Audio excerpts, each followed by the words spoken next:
Hello guys, my name is Adnan Khan और आप सब मुझे देख रहे हैं BAMS फर्स्ट ईयर के चैनल पर। तो गाइस, जैसे कि आपको पता है कि हम पढ़ रहे थे रचना शारीर यानी कि एनाटॉमी का पहला अध्याय जिसका नाम है शरीरो प्रकम।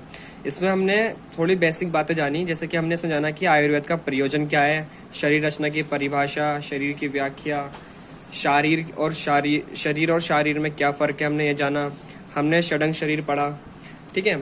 तो आज हम इस वीडियो में जानेंगे कि मृत शोधन एवं संरक्षण, इसको अगर हम मॉडर्न में बोलें तो इसको हम कहते हैं प्रिजर्वेशन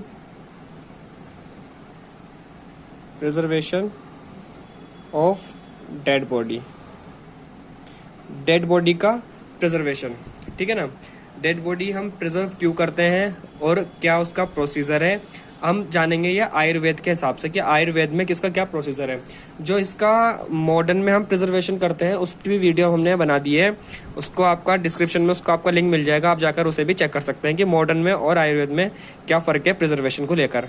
तो आज हम जानेंगे आयुर्वेद के हिसाब से मृत शोधन एवं संरक्षण यानी कि प्रिजर्वेशन ऑफ डेड बॉडी। तो जैसे कि हम पढ़ते हैं, हम नॉलेज थ्योरेटिकल नॉलेज लेते हैं, हम पढ़ते हैं स्ट्रक्चर पढ़ते हैं, हम स्टमक का स्ट्रक्चर, इंटेस्टाइन, उसके फंक्शंस वगैरह, ये सब क्या है, थ्योरेटिकल नॉलेज है। तो जहाँ जिस तरीके से थ्योरेटिकल नॉलेज की हमें ज़रूरत होती है उसी तरीके से हमें जो है प्रैक्टिकल नॉलेज की बहुत ज़्यादा ज़रूरत होती है, ठीक है ना। तो शरीर के अंग प्रत्यंग विभाग व्याकरण आदि के लिए जहाँ शास्त्र ज्ञान है यानी कि थ्योरेटिकल नॉलेज जहाँ है, वहीं दूसरी ओर शारीर ज्ञान भी उपयोगी है। शारीर ज्ञान मतलब प्रैक्टिकल नॉलेज। और ज़्यादातर प्रैक्टिकल नॉलेज हमें किस लिए ज़रूरी होती है, ताकि हम जैसे कोई सर्जरी वगैरह कर रहे हैं, जैसे हमने फॉर एन एग्जांपल हमें ऑपरेशन करना है अपेंडिक्स का, तो हमें गोल ब्लैडर को कुछ नहीं करना, हमें लिवर को कुछ नुकसान नहीं पहुंचाना, हमें सिर्फ अपेंडिक्स का ही ऑपरेशन करना है।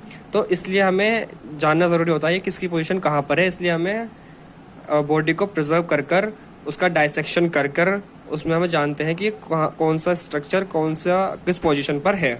तो सबसे पहले हम थोड़ी इसकी हिस्ट्री जान लेते हैं कि हिस्ट्री क्या कहती है। सो गाइस, जैसा आप देख रहे हैं स्क्रीन पर लिखा है प्राचीन संरक्षण पद्धति। तो इससे हमें ये देखने के लिए मिलता है कि आज ही नहीं बल्कि पहले से ही प्राचीन काल में शरीर संरक्षण की प्रथा चलती आ रही है। इसके अनेक उदाहरण देखने के लिए हमें मिलते हैं, जैसे रामायण एवं महाभारत काल इस प्रमाण की पुष्टि भी करता है। और इसका एक उदाहरण है महाराजा दशरथ के मृत शरीर को भरत के आने तक तेल औषधि में सुरक्षित रखा गया था। और अगर हम देखेंगे कि मिस्र में भी जो वहाँ के राजा किंग वगैरह होते थे और जो बड़े बड़े अधिकारी होते थे, उनके शवों को भी आज तक वो सुरक्षित औषधि में लपेटकर उनको सुरक्षित रखा गया है। अब जिन स्थान पर हम उन शवों को सुरक्षित रखते हैं उनको पिरामिड बोलते हैं, और आज भी पूरे वर्ल्ड में पिरामिड ऑफ इजिप्ट बहुत ज़्यादा फेमस है। जैसे कि आप लोगों ने जाना हिस्ट्री में, तो अगर जैसे हम जानते हैं कि आयुर्वेद के जो सर्जन थे वो तो है आचार्य सुश्रुत। तो आचार्य सुश्रुत के समय संरक्षण एवं मृत शोधन की पद्धति, मतलब आचार्य सुश्रुत के टाइम पर डेड बॉडी का प्रिजर्वेशन कैसे होता था। आज के टाइम में वो बहुत इजी है, लेकिन उस टाइम पर वो इतना इजी नहीं था, थोड़ा हार्ड था। तो हम जानेंगे कैसे। सबसे पहले क्या होता है, हमें सिलेक्शन ऑफ डेड बॉडी, यानी कि हमें वो डेड बॉडी, वो शव चुनना होता है जिसको हमें प्रिजर्व करना है। तो उसके लिए कुछ प्रिकॉशंस हैं जो हमें लेने पड़ते हैं, जैसे कि पहला, जिस शव में पूर्ण अंग प्रत्यंग हो, यानी कि जिसके अंदर सारे ऑर्गन प्रेजेंट हो। जैसे कि कभी कभी ऐसा होता है गॉल ब्लैडर निकाल दिया जाता है पथरी होने की वजह से, स्टोन होने की वजह से, तो ऐसा कोई ऑपरेशन हुई बॉडी ना हो जिसके अंदर पूरे प्रॉपर ऑर्गन्स हो, वही हो। किसी की उंगली कट जाती है इस तरीके से, ऐसी कोई बॉडी ना हो, ठीक है। दूसरा क्या है, जिसकी मृत्यु दीर्घकालीन व्याधि से ना हुई हो, जैसे कि किसी की डेथ जो है कैंसर वगैरह से, मतलब जो बड़ी बीमारियां होती हैं, कैंसर हो गया, डायबिटीज़ हो गया, इससे ना हुई हो, ठीक है। या फिर जिसकी मृत्यु विष प्रयोग से ना हुई हो। विष प्रयोग मतलब पॉइजन, जिसकी डेथ पॉइजन से न हुई हो, ठीक है। और चौथा क्या है, जिसकी आयु 100 वर्ष से कम हो, यानी कि जिसकी उम्र 100 साल से कम हो, वो डेड बॉडी हम इसमें लेते हैं। ठीक है, अब दूसरा स्टेप क्या करते थे वो, preparation of the dead body. Dead body के ऊपर वो क्या करते थे, घासें, छाल, जैसे पेड़ की छाल वगैरह होती है, उसके ऊपर लपेट कर, उसके द्वारा भली भांति लपेट कर उसको एक पिंजरे में रख देते थे। और जो कम बहने वाला पानी होता था, जो तेज नहीं बहता था, उसके अंदर, नदी के अंदर डुबो कर रख देते थे 7 दिनों के लिए। ठीक है, तो सेकंड स्टेप में क्या करते थे वो, प्रिपरेशन करते थे डेड बॉडी की।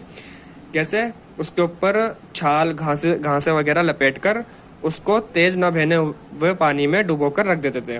उसके बाद तीसरा स्टेप क्या करते थे, 7 दिनों के बाद उसको बाहर निकाल कर उसके बाल वगैरह को साफ करते थे, छाल से, पेड़ की छाल वगैरह लेकर उसके मूछ वगैरह सब कुछ, सब बाल वाल साफ करने के बाद उसके एक एक जो त्वचा होती है, परत होती है, उसको डाइसेक्ट कर कर अंदर के स्ट्रक्चर यानी कि ऑर्गन्स वगैरह, अंग प्रत्यंग अंदर के की स्टडी करते थे, उसका अध्ययन करते थे। ठीक है, तो पहले स्टेप में क्या था, डेड बॉडी का सिलेक्शन करा उन्होंने, फिर उसको तेज ना बहते हुए पानी में रखा, पिंजरे में बांधकर, इसके ऊपर उन्होंने घासें वगैरह लपेटी थी। उसके बाद 7 दिन के बाद बाहर निकाल कर उसके सारे बाल साफ करे गए। बाल साफ करने के बाद उसकी एक एक परत काटी त्वचा की और उसके अंग प्रत्यंग का अध्ययन किया, यानी कि उसके ऑर्गन की स्टडी की, ऑर्गन की, सिस्टम की, सबकी स्टडी की। तो इसको हम आज के टाइम में कहते हैं ब्लंट डाइसेक्शन। आज हम इसको बोलते हैं ब्लंट डाइसेक्शन। ठीक है, अब हम जानेंगे कि ये इम्पोर्टेंट क्यों है। अब हम इसकी इम्पोर्टेंस जानेंगे, क्योंकि हम पढ़ रहे हैं प्रिजर्वेशन ऑफ डेड बॉडी। मैंने स्टार्टिंग में बताया था कि इसकी क्या इंपॉर्टेंस होती है, लेकिन हम दोबारा एक बार आयुर्वेद के हिसाब से देखते हैं कि इसकी इंपॉर्टेंस क्या होती है। इंपॉर्टेंस ऑफ डाइसेक्शन, मृत शोधन का महत्व। तो इसमें आता है, अंग प्रत्यंग की रचना की दृष्टि से ज्ञान हेतु हम जान सकें कि हमारी बॉडी में जो अंग प्रत्यंग है, ऑर्गन है, तो उसका एनाटॉमी कैसी है, उसका साइज, शेप, कलर, वेट, ये सब कैसा है, उसकी स्टडी के लिए हमें डाइसेक्शन करना जरूरी होता है। ठीक है, दूसरा क्या है, चिकित्सा एवं शल्य कर्म में सफलता प्राप्ति हेतु। जैसे हम किसी की सर्जरी करते हैं, शल्य चिकित्सा का मतलब होता है कि सर्जरी। जैसे हम सर्जरी कर रहे हैं तो हमें कोई स्टोन निकालना है किडनी में से, तो वो सक्सेसफुली निकल जाए। जैसे कि हम गोल ब्लैडर का ऑपरेशन कर रहे हैं तो हेपेटिक आर्टरी को कोई नुकसान ना हो, इस तरीके से हमें, इसलिए इसकी स्टडी बहुत ज़्यादा इंपॉर्टेंट हो जाती है कि कौन सी स्ट्रक्चर की, कौन से ऑर्गन की कौन सी पोजीशन है। ठीक है, अब तीसरा आता है, मृत शरीर अवयवों के ज्ञान से जीवित प्राणी की प्रक्रियाओं के ज्ञान हेतु। मतलब इसमें आता है कि जो लोग मर गए हैं और जो मतलब जिंदा हैं और जो मर गए हैं, उनकी बॉडी में क्या फर्क आता है मरने के बाद, कंपैरिजन करना, यानी कि कंपैरेटिवली स्टडी के लिए ये बहुत इंपॉर्टेंट होता है डाइसेक्शन। ठीक है, और चौथा आता है, विभिन्न अवयवों के अनुसार उनकी स्थिति के ज्ञान हेतु। यानी विभिन्न अवयवों मतलब डिफरेंट ऑर्गन की पोजीशन, डिफरेंट ऑर्गन की पोजीशन क्या क्या है, उसकी स्टडी के लिए ये डाइसेक्शन इम्पोर्टेंट हो जाता है। ठीक है, सो फ्रेंड्स, आज के लिए इतना ही। हम इस चैप्टर की जो एक्सिस ऑफ रोटेशन है, फर्स्ट चैप्टर है, हम फर्स्ट चैप्टर पढ़ रहे हैं इसका, रचना शरीर का। तो इसके अंदर 2 पार्ट बहुत इंपॉर्टेंट है। एक तो है एनाटॉमिकल पोजीशन और दूसरा है planes of body and axis of rotation. तो इसी के पार्ट में हम ये 2 वीडियो और डालेंगे, anatomical position, planes of the body and axis of rotation. अब वो जाकर देख सकते हैं, इसका भी लिंक आपको डिस्क्रिप्शन में मिल जाएगा। ठीक है गाइज, आज के लिए इतना ही, मिलते हैं नेक्स्ट वीडियो में। जब तक के लिए बाय बाय।